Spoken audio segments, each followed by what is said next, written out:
I am Dr. Amanda, and I have a short slide presentation for you today to help you understand the brain optimization program and the science behind it, why it's set up the way it is, what we do in this program, and how it's going to help you with treating your old trauma and also the present stress in your life right now. So when you sign up for the brain optimization program, you are going to receive a copy of my book called Address Your Stress and the HeartMath sensor. And I'm going to go over how both of those things can be helpful. And then also the program included our 3 visits with me, where we spend an hour and a half to 2 hours sometimes helping you to balance your nervous system and resolve past trauma. So this is how it's done and why it's set up the way it is.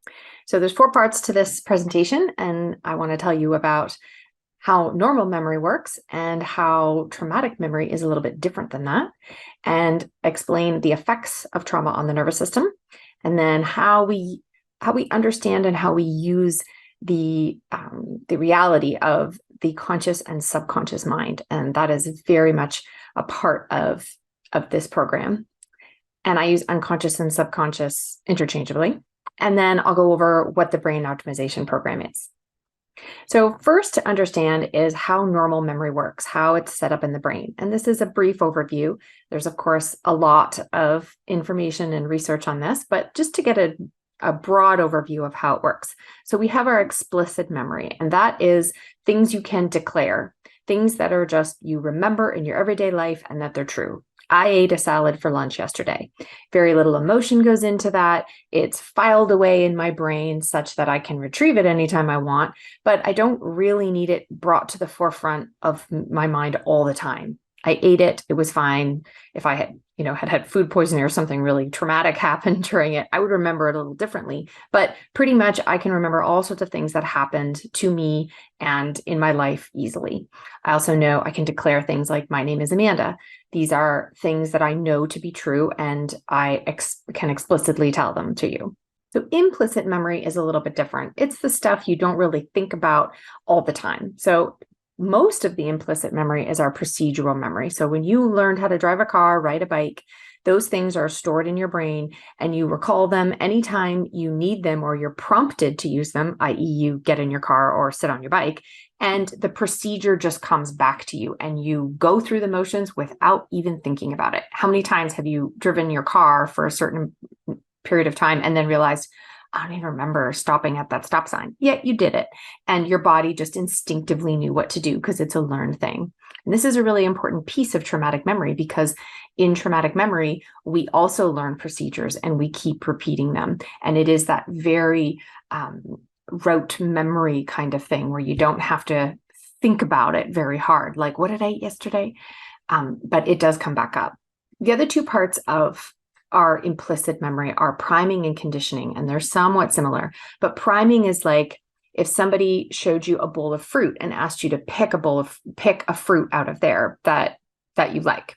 You might pick an apple, let's say. But if somebody were to show you the color yellow prior to seeing the bowl of fruit, you would pick a banana. So our brains have all of these ways of connecting and tagging information and being primed to pick things. And for sure, advertisers use this all the time. We are bombarded with ways that we are primed, but that's also how we learn to remember things. That's how we study. That's how we try to get better at doing tasks or remembering things. We prime ourselves and we put things in our environment that help us remember. Conditioning is similar. It's the story of Pavlov's dog, where the dog, every time he was fed, a bell would ring at the same time. And then later, when the bell rang, he would salivate, even if there was no food present, because the dog understood that these 2 things go together. It was a conditioned response. And that happens all the time in our environment, where we have 2 things that happen at the same time. And then when one thing's gone, we still might respond as if it's still happening. And that is also very important in traumatic memory. So traumatic memory differs in how the event is played out. So there's 2 crucial things that happen in a trauma, and they have to be there for it to be a traumatic memory. But you'll see that it's not just massive things like war or rape or something that we usually think of it has to be such a huge event for it to be classified as a trauma. And it doesn't have to. Trauma is very individual to the experiencer or the beholder. It's very, very unique for us. But the two ingredients are that we have to feel helpless. Somehow we don't have the skills, the tools, the resources, the strength, something in order to be able to fight back during whatever's happening, and that it feels inescapable. It just has to be perceived as inescapable. There can be an exit right there, but maybe you feel you can't run to it. Maybe there's some reason there that it's not possible. So trauma has to have the feeling of helplessness and the feeling of it being inescapable. No route, no exit route. So especially with children, this is really, really important when either abusers are much bigger, physically bigger, and so there is a sense of helplessness, or even medical procedures are also a part of this, where you may have agreed, you may have signed a consent, but yet during the procedure, you may feel helpless and that you're trapped. So those two things they are the soil, they are the foundation for creating a traumatic memory. So many, many things can fall into this category, and then they are replayed and they get stuck differently in our brain, and they're not consolidated, is the word, like our usual memories are. So a traumatic event doesn't get filed off in our brain the same way as what we ate for dinner last night. And the reason that happens has everything to do with this little structure in our brain called the amygdala. There's actually two, one on each side, that kind of centered in the brain. And the amygdala is like the security guard in your brain. So or it's sometimes called the smoke detector. And what it does is it is responsible for sounding off the alarm anytime there's anything in your environment that looks dangerous. And so what looks dangerous to one person can be different to another person, especially based on past experiences. So if you have a traumatic memory that is front and center in your brain, and you have something that looks, smells, tastes, sounds, anything slightly like it, your amygdala is going to set off the alarms, and the stress response is going to happen throughout your body. So it's very important that we address how the amygdala is functioning in your body and help it to calm down. When lots of events have happened, especially in childhood, that amygdala grows, your brain adapts. If you have had lots of traumatic events, or you've been holding on to a trauma for many years, your amygdala actually has grown. They can show this on scans where they see the amygdala is bigger. So it's packing a bigger punch. It's a bigger security guard. It's more trigger happy. And actually what happens is people actually then look for more traumatic events and more dangerous events in their lives. They start to live off of it, thrive off of it, get addicted to it, feel that it is the only thing that makes them feel alive. So addressing this aspect in helping your brain to release the emotions that are held from trauma is really key, that we address how your amygdala is functioning. So traumatic memory is stored in the brain, not necessarily in an organized story.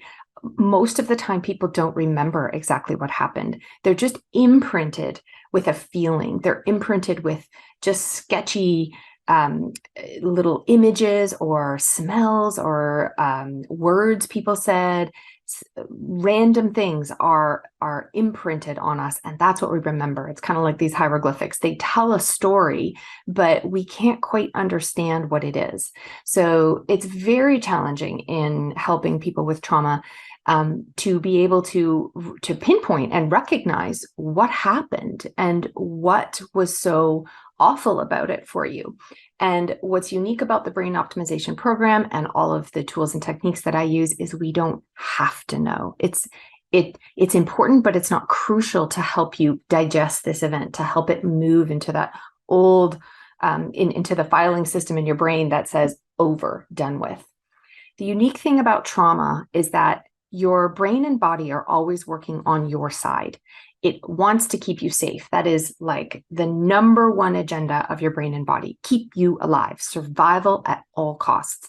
And so the reasoning behind keeping a traumatic memory front and center in your brain is so that your brain can constantly be scanning for anything that looks like that. Because the good thing about trauma is that you did survive it. If you're here, you survived the trauma, and your brain views that as success. whatever you did then, let's do it again and again and again. And that's what becomes procedural, again and again and again, where you remember, how did I survive when I heard that sound, or when I felt this feeling? I did this, this, this, and this.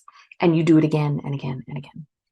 So it's important that we recognize that and have an understanding of that the brain is not damaged and your body's not doing something wrong. You want this to happen. You want your body to remember, hey, remember last time I crossed the street and I didn't look for the car? It almost wasn't good. So next time when you're crossing streets, you're primed to see a street and see cars, and you remember, I gotta look for that car before I cross it. So it has an evolutionary reasoning behind it that we do this, but it has a downfall in our lives if we're constantly remembering every trauma front and center, and our brain is always scanning. Anything look like this? Anything sound like this? Let's be sure. And that's where you become this over vigilant, over perfectionism, over just caring about every little thing to be sure that you're not going to get caught in this problem again. And so that we have to deal with that aspect too, that we're not trying to erase that or stop that function because it's important to have, but we're trying to use the bits and pieces of the traumatic memory to help guide us to what we have to resolve. So what happens in a traumatic memory when you're triggered, or when something in your environment makes you feel like you're back in that old situation that you thought was over, but your brain perceives as either still happening, about to happen, or just happened. It's right there. And it has that feeling of you can't ever just relax because there's something always about to happen. And when that stress response gets triggered through your body, it's a full body response. Your body tightens its muscles to get ready to run.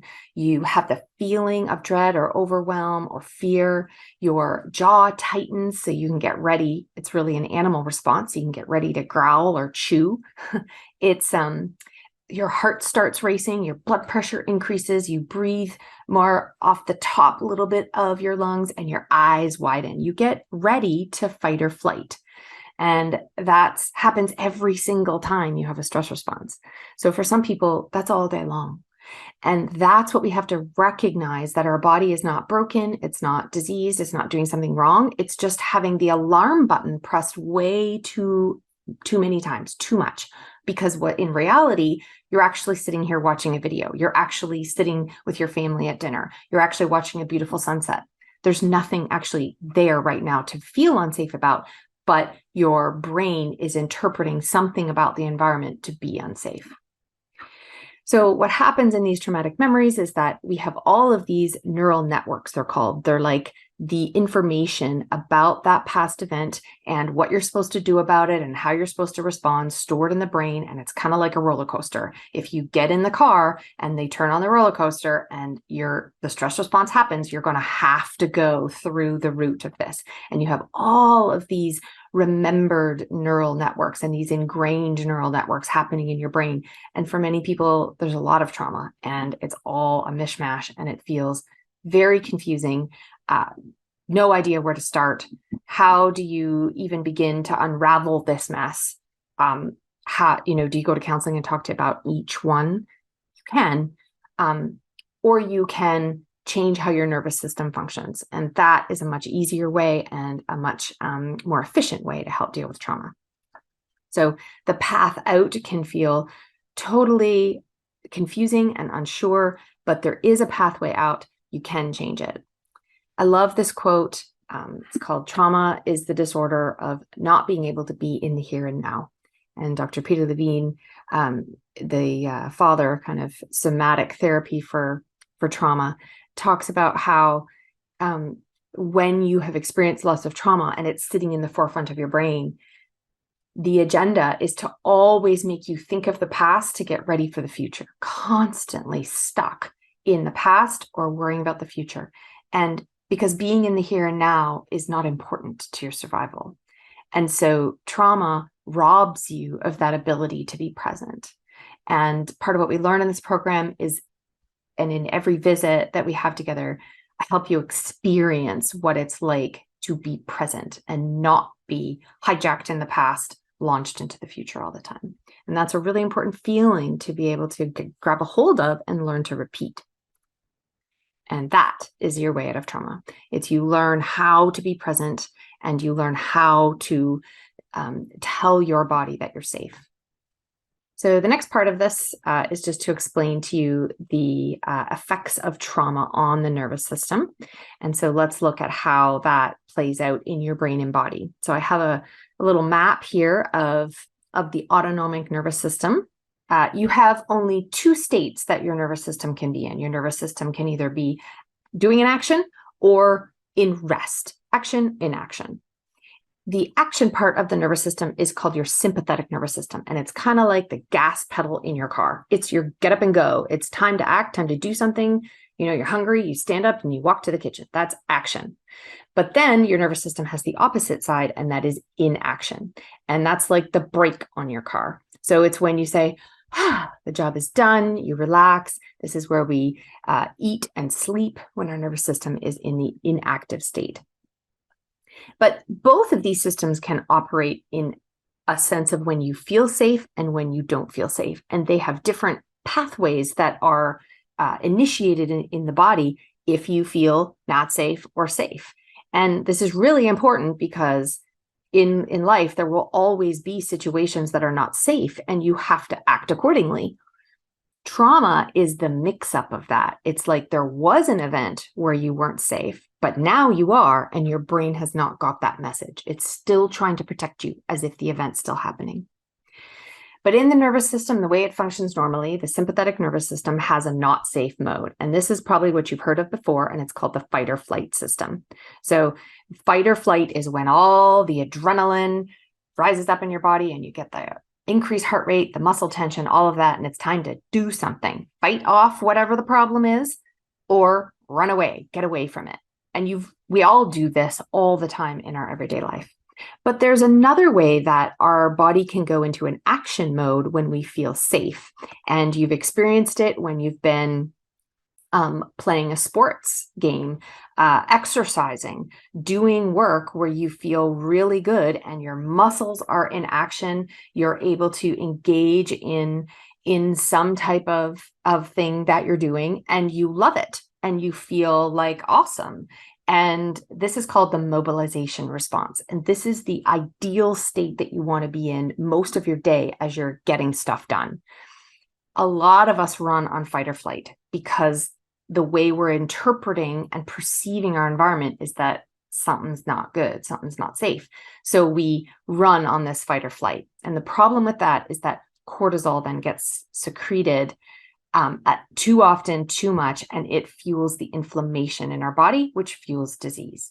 So there's a big distinction here between how your nervous system can function in a healthy way all the time. You want to access this mobilization response as much as possible and use the fight or flight when necessary because things happen that you do need to react to. Now, the inaction state, when you're like, oh, I'm all done, time to rest, relax, digest, replenish, that's a parasympathetic state. And that's important. I mean, you can't use your digestion to its full function unless you are relaxed. If you're running in the mobilize or fight or flight state, you will not be digesting your food well. Your immune system won't work well. Your reproductive system won't be working well. And you will not feel rejuvenated ever if you're trying to rest and you don't feel safe. So the other way, if something's happening and it's beyond what you think you can handle, fight or flight's not going to cut it in something, you become like a deer in the headlights and you freeze. Because have you ever wondered why a deer would not run away? Like the car's coming, why are you just frozen there? And that is a unique feature of the nervous system that all animals have. And it is a protective mechanism when you feel that you do not have, these are the trauma ingredients, you do not have the strength and you do not have the ability to get away. And so we have a reaction called freeze, and we basically feel paralyzed. Everybody's experienced this. It's normal. It'll always be a part of your nervous system. You can't erase it. But what happens is we learn to do this in the face of things that look like the old trauma or things that just feel overwhelming. Like there's a phone call I have to make, or there's a conversation you have to have. There's something you have to do and you just don't think you can cut it.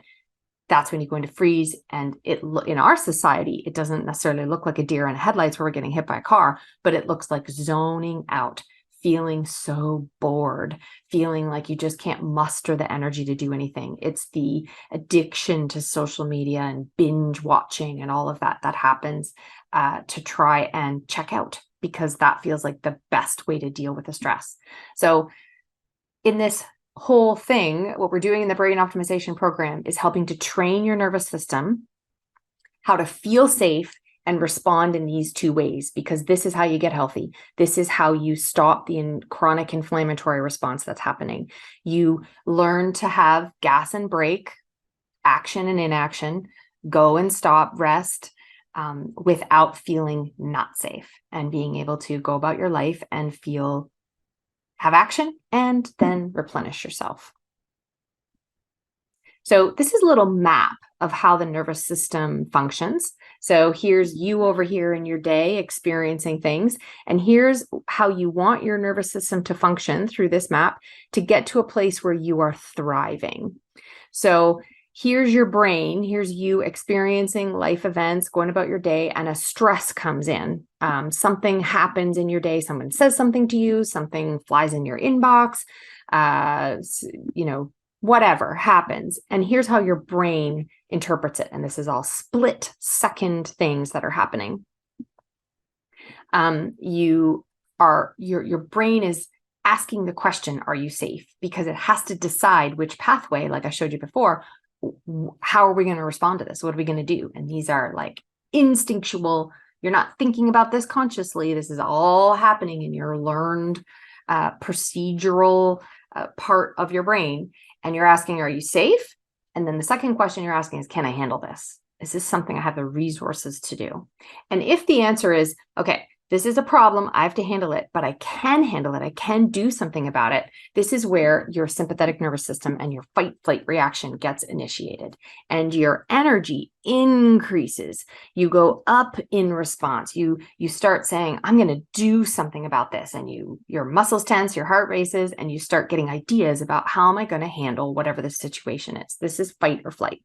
And when that's over and there's, okay, I did it. I responded to the email. I talked to the person. I handled the work situation, whatever it was, I did it.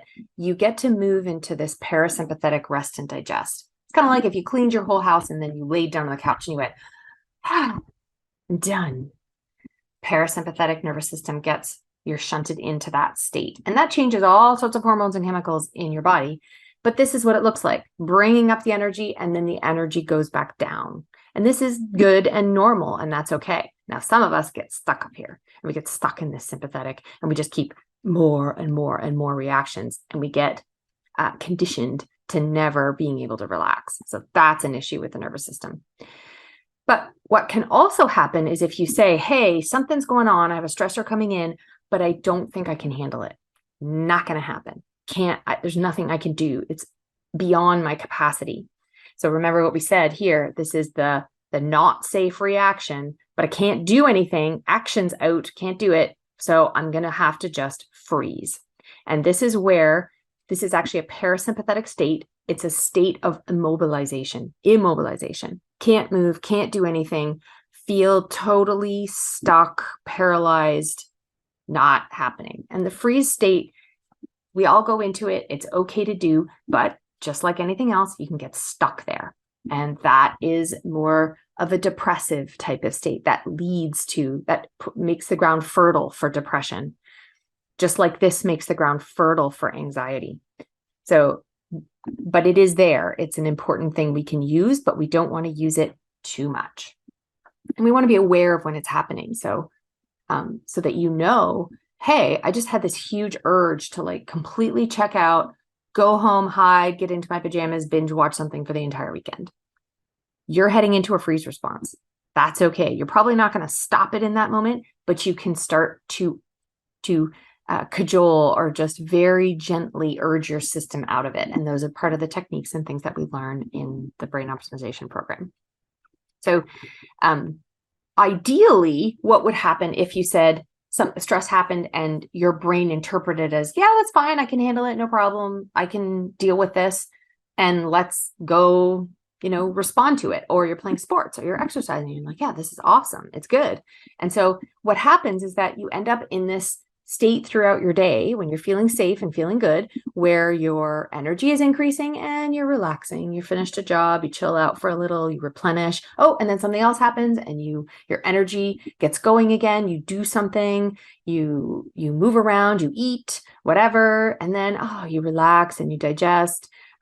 Maybe you are, trying to finish work, you're trying to talk with people, you're trying to clean your house, whatever. So you bring your energy back up again. An ideal state, a thriving state of the nervous system, is where you're going up and down nice and regularly. See how this curve is very regular. It's not jagged. Your energy is consistent. It looks good and healthy. And what that is called this coherent state. It's called, some people call it alignment. Some people call it in the zone. Some people call it the flow state is what it's termed. And you feel safe and excited. You feel tuned in, tapped in. You feel like this is awesome. Like, I just love living. I love my life. I love being with people. It's a state of what we term in HeartMath as coherence, and all your body system are functioning optimally in this state. There's nothing out of balance. The hormones and chemicals that are flowing through your body are like oxytocin, your bonding hormone, serotonin, your satisfaction. You've got lots of dopamine. It's all things that are you're just able to feel great. This is the ideal state we want to get to. And most people are, when they're suffering from trauma and they're suffering from physical problems, they're stuck up here and down here all the time. So much stuckness. And so this program helps you understand what this state is, where you're flowing in and out of action, inaction, go, break, and feeling like great, actually. And then you really get to a place where your body is thriving. So next thing to dive into is the difference between the conscious and unconscious or subconscious mind. And this is really the reason that this program is designed, and I help people the way that I do, is because we approach it from this perspective. And I'll explain the difference between the two, and you'll recognize that it's very common language and common understanding. But we're not doing anything fancy here. We're just taking advantage of what already exists. So consciousness is like our present awareness. So you're aware, you're sitting here, you're listening to me, you're looking at a screen, you're aware. You are thinking, analyzing, taking in, reasoning. I'm doing the same thing. I'm focused on conscious logic, reasoning. I'm trying to present using my language ways that I can help you understand. So we're consciously connecting here. And we can really only focus on one thing at a time. You can't be planning the rest of your day and understanding this. I can't be talking and parenting at the same time or something. Our conscious awareness focuses on really one thing at a time. But our unconscious mind or subconscious mind, and I say that because it's positioned here in the brainstem. It's part of your autonomic functioning. It's all about the things that your body has learned to do. It's the part of your body that's keeping your heart rate going the way it wants to. It's like reminding you to breathe. It's doing your digestion. It's managing your immune system. Blood is flowing through your body. All these things are happening beyond your awareness. You don't have to do anything. You don't have to remind yourself. This is also where we store kind of our learned behaviors, like how to drive a car, how to ride a bike, and how to respond to trauma. These are all things that happen in the unconscious mind. There's no language for this. You don't have to, if you want to teach someone, you could teach someone how to drive the car, but you don't have to use language to remind yourself and to actually do it. It just happens. It's very, very literal as well, the self-conscious mind. For example, if I were to tell you, don't think about a pink elephant, what did you just think of? A pink elephant. It doesn't understand negation. Don't do something. It only understands do something. The unconscious mind is all based on your emotional and your felt sense. It's your intuition. It's the part of you that just knows something. You can just and it's the part of you that gets senses from other people. So when someone walks into a room and you're like, oh, they, just seem really upset to me, or they seem super happy, you're getting a vibe from them, right? That's how we would talk about it. But this is all happening in our subconscious awareness. And the thing about the subconscious that we're also take advantage of to help us with trauma is that it can do trillions of things at once. It's incalculable how much your unconscious mind is doing all at one time. And when you are out and about in the world and in conversation with people, your subconscious mind is taking in so much information. You may be watching my mouth move and listening to my words, but your brain is taking in my tone. Your brain is assessing whether or not you believe me, whether or not you trust me. And my tone has an effect on how you feel at the time. So those are all things that are being taken in and evaluated by your subconscious mind.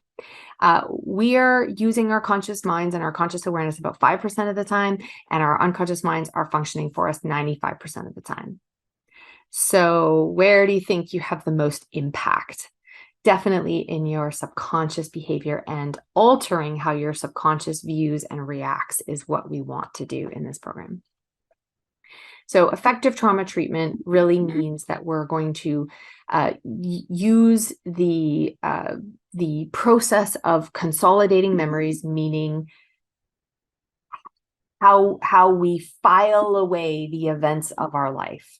And boring stuff that's not very consequential gets filed away in our long-term memory, and the stuff that our brain perceives as really important, need to know, keep at the forefront, never file away, leave the file open, is stuff that stays like traumas, stay there. So we need that trauma to move from forefront of the brain to filed away to old history. Because if you were in a car accident 10 years ago, it's over.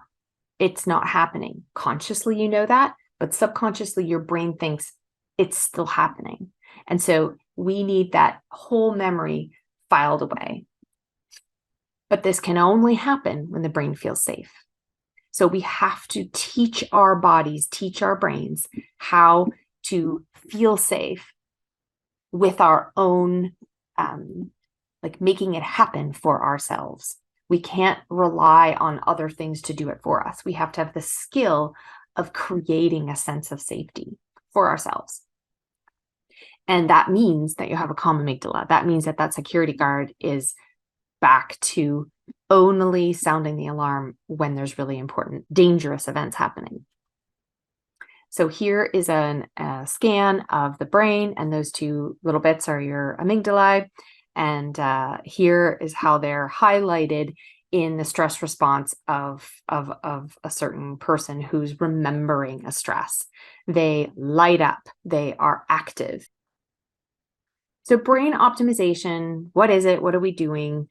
We're taking advantage of all of that understanding of the brain and how the nervous system functions normally and effectively, and trying to tweak it, to use it to our advantage, to be able to teach the brain, yes, you're safe, and yes, those events are over, so that you can get back to doing your present life, because that's all you want to do. You want to be able to just live your life, do your work, enjoy your families, enjoy your relationships without constantly feeling like you have to worry about the past, feel bad about it, have regrets, feel sadness, feel anger, and then feel anxious about if it could happen again in the future. That's what you're trying to be released from, is this, it's, being held hostage in this state all the time. And so a key piece to understand of what we're doing to the nervous system is the concept of a window of tolerance. And this is developed by Dr. Dan Siegel. And so if you go back to our little nervous system diagram, here's you experiencing life, going about your day. Here's your brain reacting, either setting off the stress response or the relaxation response. And here's your energy moving up and down throughout your day. And ideally, if you can get this really nice rhythm, you end up feeling awesome and you're thriving. But if you're stuck too high or stuck too low, that's when you feel excessively anxious or depressed or excessively tired all the time. And so he describes this window of tolerance. And what this means is this is the top margin and the lower level of what you can feel good doing in your day. Meaning when your energy increases and you have a fight or flight reaction, okay, you feel all right. You can handle it. You can do it. When you start to try to relax, it feels okay. You don't get this totally unsettled feeling like you can't relax. You're within your window of what you can tolerate of reactions and relaxations. You feel good. When trauma has happened, this window of tolerance becomes so tiny and so compressed that there's only a tiny little bit of time where you can actually feel good.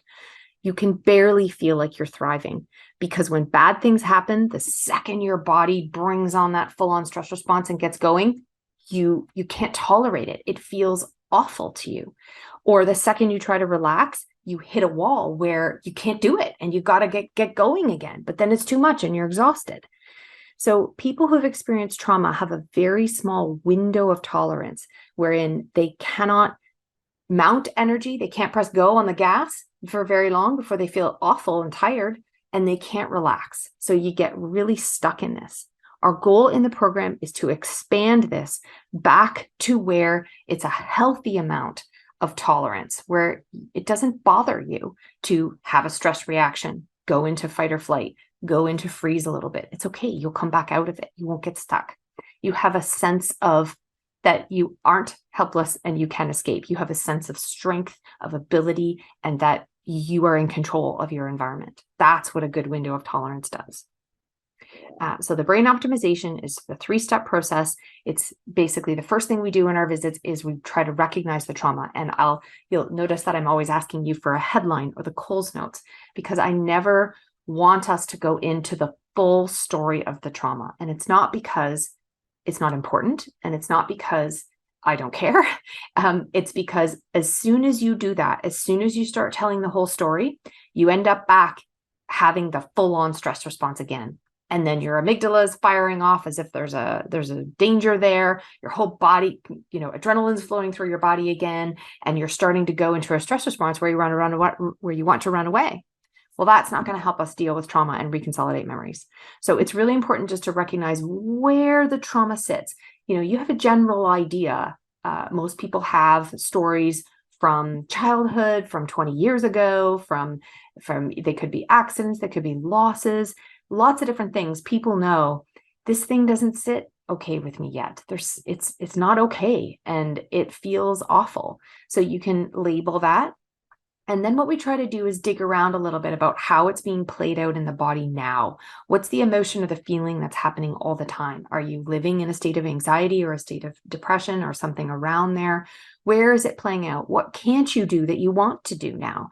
We need to recognize what's going on right now. And then the next part of what we do in our visit, and this is all happening within a few minutes, is to recognize where you want to go. We have to have where you are right now and where you want to be. There has to be a clear line between what's happening now and where you want to get to. What does success look like for you?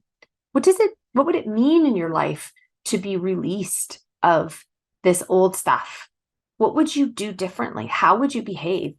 How would you live your life? What job would you do? What exercise would you do? How would you eat? All those things. We try to capture what our goal is and get really clear about that, because you cannot just, remember we were talking about the how literal your subconscious mind is. You can't just say, I don't want bad stuff anymore. You can't just take it away. It has to be replaced by something. You have to create new neural networks. This is how the brain can change. It's neuroplastic. You can release the old by not replaying those events all the time and create new. And so we have lots of exercises and techniques that we do to help make this simple and easy. And we use all of what we understand about the subconscious mind to be able to do this, to make you be able to tag things and have this be very quick. Because whatever we do in our brain optimization and our visits that take an hour and a half to 2 hours, when you leave, you can then do that in split seconds. It's meant so that you don't need an hour and a half of work all the time to feel good. You can do it instantly. So that's the first step in what we do in the program. And the next step, and what kind of takes a lot of the time, is learning to balance the nervous system. And this is not something I talk to you about. This is something we do together. You cannot talk. If you were to try to teach someone how to drive, there's no way you could stand in the driveway and tell them all about it, and then they could get in the car and do it. In order to understand, you have to have an experience. You have to try it out yourself. If you get on the bike, you cannot explain balance to someone. They have to learn it and learn how to move and what to do that's going to work for you. And so that's what we do. We create things that allow you to understand how to balance your nervous system with guided movements, exercises, guided meditations, imagery. We do all this stuff. And it's very simple. It's very easy to do. I do it with you, and you're able to have an experience where you are like, oh, I get it.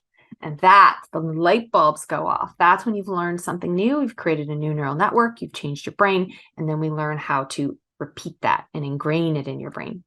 So once we have this set up where we recognize what we need to treat, we've got the nervous system balance, then we do the processes to reconsolidate memories, and we help you to change your limiting beliefs of what's happening now. So there's different exercises, different kind of games we play that we take these traumatic events and we file them away back into the place where they happened, they were important, they changed you, but they aren't dictating how you live your life now, and they don't leave you with a sense of fear, dread, anxiety, guilt, resentment, all those things. It gets filed away as history, and that's where you feel clear and free. And so the last part of the program is to use HeartMath, and HeartMath is a way to help ingrain all of this that you've learned. It's a way to practice. And it's a way to get biofeedback, so information from your body if you're doing it right. Sometimes when this is all new, it's very hard to know, is this going okay? Am I doing what I should do? HeartMath helps you see that very clearly by using the science of heart rate variability to understand it.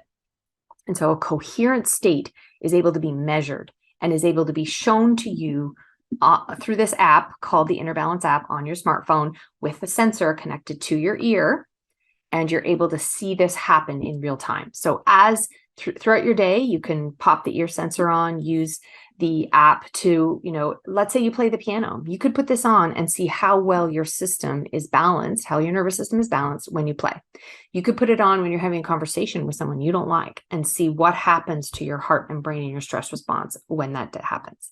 But you can also use this as your training. So every day I ask people to do about 5, 10, 15 minutes of training where you're focusing in on your breathing and on creating a positive, coherent state in your body. And then you're able to watch whether or not you're doing it right on your phone. So it's really nice for people who, need to see some evidence.